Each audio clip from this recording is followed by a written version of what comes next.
G'day folks, Glenn Torrance here with a little update on my new project Commodore.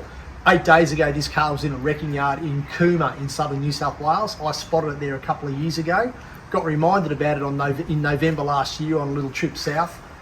Anyway, I bought it, I've dragged it home, I've given it a wash, I've brought it into the shed, I've jacked it up and I've started work on it. The first thing I did was go through the engine. The oil in this motor was more than 20 years old. The engine was having trouble with idling. Fresh spark plugs, fresh oil of course. I've given it a good clean. I've been through the cooling system. The coolant that came out of this engine was just disgraceful, but luckily there was no corrosion inside the engine. So fresh hoses, fresh coolant, happy days. What else have I done?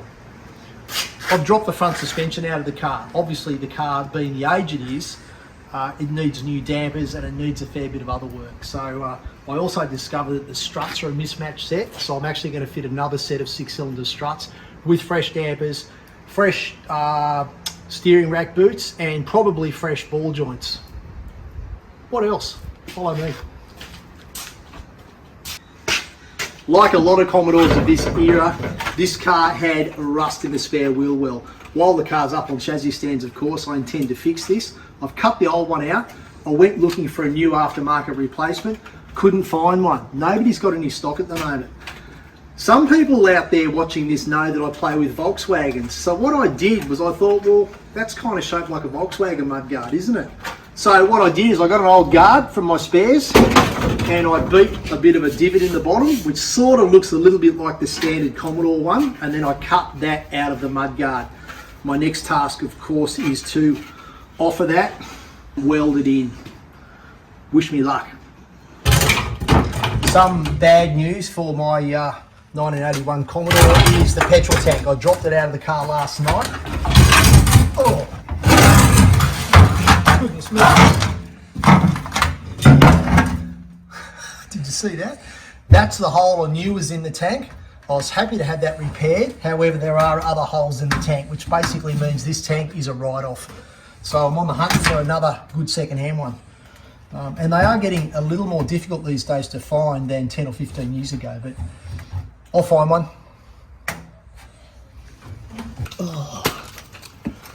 Last night I drained the diff oil and it looks sort of kind of okay.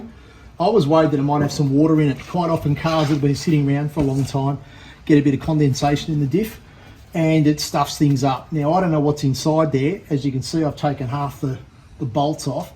I'm going to take the cover off this diff. I want to make sure that the cogs in there aren't like corroded, because in the diff half the cog is sitting above the high tide mark of the oil, so it can rust. Fingers crossed that there's no problem with this one, because I really don't have to rebuild the diff.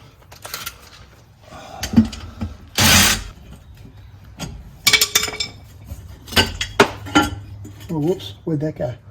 Probably into the oil, knowing my luck. Just bend all this up out of the way temporarily. And, damn, I dropped a bit of dust in. Yucky, yucky, yucky. Yuck.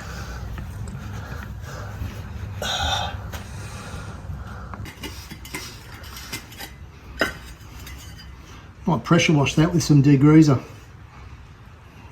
No worries there. I reckon that diff's going to be fine. So the mechanical makeover of my Commodore is well on the way. What I've got to do one evening this week is disassemble the struts. I'm going to give them a flick of paint and fit fresh dampers, etc. I've also got to do the brakes in the car. The brakes actually work on this car, which is quite a surprise to me and the other people that were there when we got the car running, but I'm going to go through the brakes too, of course, machine the discs and drums, fit fresh rear wheel cylinders, and of course fresh pads and shoes. And that's pretty much it for my Commodore. My name's GT and I'll see you guys and girls next time.